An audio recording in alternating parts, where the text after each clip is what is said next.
Hello குட்டீஸ், welcome to our channel அம்பீஸ் handmade YouTube channel. தினம் ஒரு கதை பகுதியில் குட்டீஸ்க்காக ஒரு சின்ன ஸ்டோரி. இதில் ஃபார்ம் ஹவுஸ் பற்றி பார்க்க போகிறோம். ஃபார்ம் ஹவுஸில் அனிமல்ஸ் அண்ட் அவங்களோட தனித்திறமைகள் பற்றி பார்க்க போகிறோம். ஃபார் எக்ஸாம்பிள், குட்டீஸை வச்சு ஒரு சின்ன எக்ஸாம்பிள் சொல்ல போகிறேன். குட்டீஸ், உங்கள் கிளாஸ் ரூம் ஒரு பூந்தோட்டம். உங்கள் டீச்சர் தான் விவசாயி.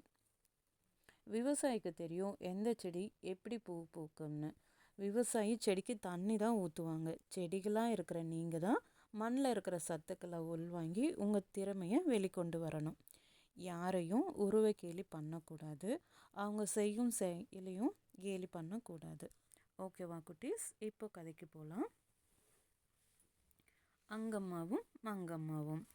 முன்னொரு காலத்தில் சந்திரபுரி என்ற ஊர் அழகிய கிராமம் இருந்தது. அங்கு செல்வந்தர் ஒருவர் மிகப்பெரிய பண்ணை வீடு அமைத்து அதில் பசு, காளை, நாய், குதிரை, ஆடு, கோழி என பல வீட்டு விலங்குகளை வளர்த்து வந்தார். அப்பண்ணையில் இருந்து விலங்குகள் யாவும் ஒரே குடும்பம் போல் பழகி வந்தன.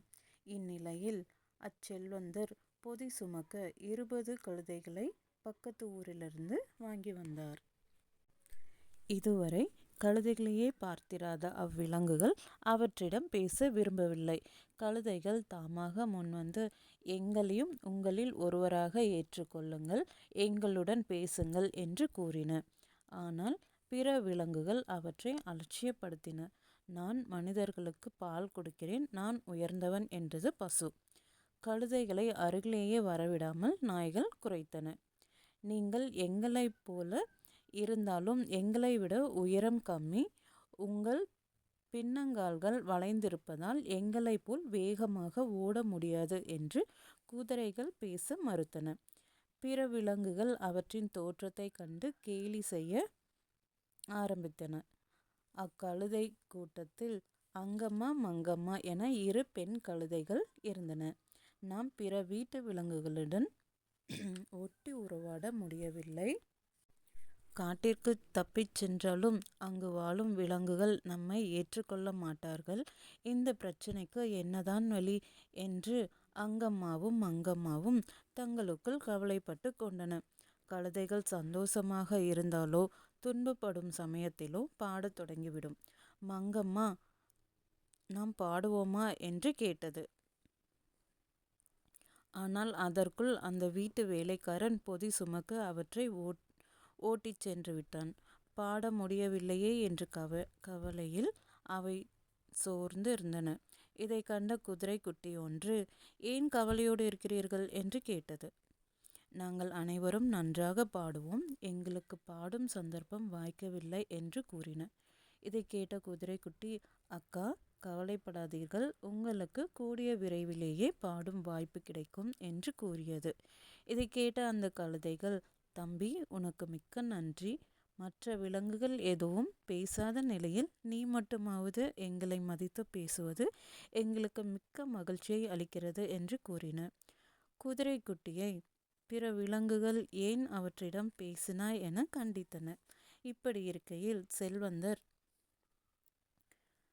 தமது குடும்பத்தினரை அழைத்து கொண்டு வெளியூரில் சில நாட்கள் தங்க சென்றுவிட்டார். அவர் தனது வேலையாட்களிடம் விலங்குகளை பத்திரமாக பார்த்து கொள்ளும்படி கூறிவிட்டு சென்றார். இதை தெரிந்து கொண்ட கள்வர் கூட்டம் ஒன்று அன்று இரவு பண்ணைக்குள் புகுந்து அங்கிருந்து ஆடு, கோழி போன்றவற்றைகளையும் குதிரை, மாடு போன்ற விலங்குகளையும் கொள்ளையடித்து செல்ல பண்ணைக்குள் நுழைந்தனர். முதலில் பண்ணையில் இருந்த நாய்களை அடித்து விரட்டினர்.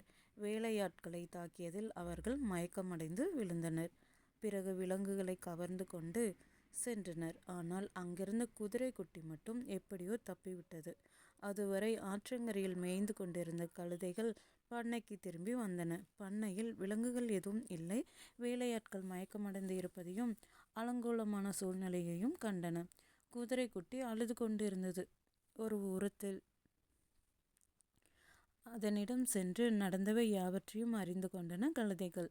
அங்கம்மாவும் மங்கம்மாவும், தனது இனத்தாரிடம், இங்கிருக்கும் காட்டில்தான் அவர்கள் இன்றிரவு தங்குவர், அங்கு சென்று நமது நண்பர்களை எப்படியாவது மீட்டு வருவோம் என்று கூறியது. அவையாவும் குதிரை குட்டிகளையும் அழைத்து கொண்டு காட்டின் எல்லைப் பகுதிக்கு சென்று மரங்களின் ஊடே மறைந்து நின்று பார்த்தன. கொள்ளையர்கள் காட்டின் மையத்தில் திடல் போன்று இருந்த பகுதியில் விருந்து சமைத்து சாப்பிட்டனர். தாம் கவர்ந்து வந்த மாடு, குதிரை போன்ற விலங்குகளை மரத்தில் கட்டி வைத்தனர். கூண்டு போன்ற பட்டி அமைத்து அதில் ஆடுகளையும் கோழிகளையும் அடைத்து வைத்தனர். குதிரை குட்டிக்கு திடீரென்று ஒரு யோசனை தோன்றியது. அது உடனே கழுதைகளை நோக்கி, நண்பர்களே, நமது நண்பர்களை மீட்க ஒரு சிறந்த வழி உள்ளது. நீங்கள் அனைவரும் ஒரே நேரத்தில் பெருங்குரல் எடுத்து பாட வேண்டும் என்று கூறியது. இதை கேட்ட கழுதைகள் மிக்க மகிழ்ச்சி அடைந்தன. ஒரே நேரத்தில் 20 கழுதைகளும் தமது வாயை திறந்து பெருங்குரல் எடுத்து பாடத் தொடங்கின. அமைதியான அந்த இரவு நேரத்தில் திடீரென்று பெருத்த ஒலியை கேட்ட கொள்ளையர்கள் அலறி அடித்து கொண்டு ஒவ்வொரு திசையாக நோக்கி ஓடத் தொடங்கினர். தம்மை பிடிக்க படை வீரர்கள்தான் ஒலி எழுப்பு கொண்டு வருவதாக எண்ணினர். அதுவரை மயங்கி கிடந்த பண்ணையாட்கள் மயக்கம் தெளிந்து எழுந்து கழுதைகளை மட்டுமாவது காப்பாற்றலாம் என நினைத்து அவற்றை தேடிக்கொண்டிருந்தனர். காட்டின் அருகே அவற்றின் குரல் கேட்கவும் அங்கு சென்று பார்த்தனர். அங்கு கொள்ளையர்களால் விலங்குகள் யாவும் கழுதைகளிடம் சென்று, எங்களை மன்னியுங்கள், உங்கள் தோற்றத்தை கண்டு குறைவாக மதிப்பிட்டு விட்டோம். இனி நாம் அனைவரும் ஒரே குடும்பமாக வாழலாம், நமக்குள் வேற்றுமை இல்லை என்று கூறின. இதை கேட்ட அங்கம்மாவும் மங்கம்மாவும் தக்க சமயத்தில் யோசனை கூறிய குதிரை குட்டிக்கு நன்றி கூறின. குட்டீஸ், உங்களுக்கு இந்த கதை பிடிச்சிருந்தா லைக் பண்ணுங்கள், ஷேர் பண்ணுங்கள், கமெண்ட் பண்ணுங்கள், சப்ஸ்கிரைப் பண்ணுங்கள். தேங்க்ஸ் ஃபார் வாட்சிங். என்றும் புன்னகை மலரட்டும்.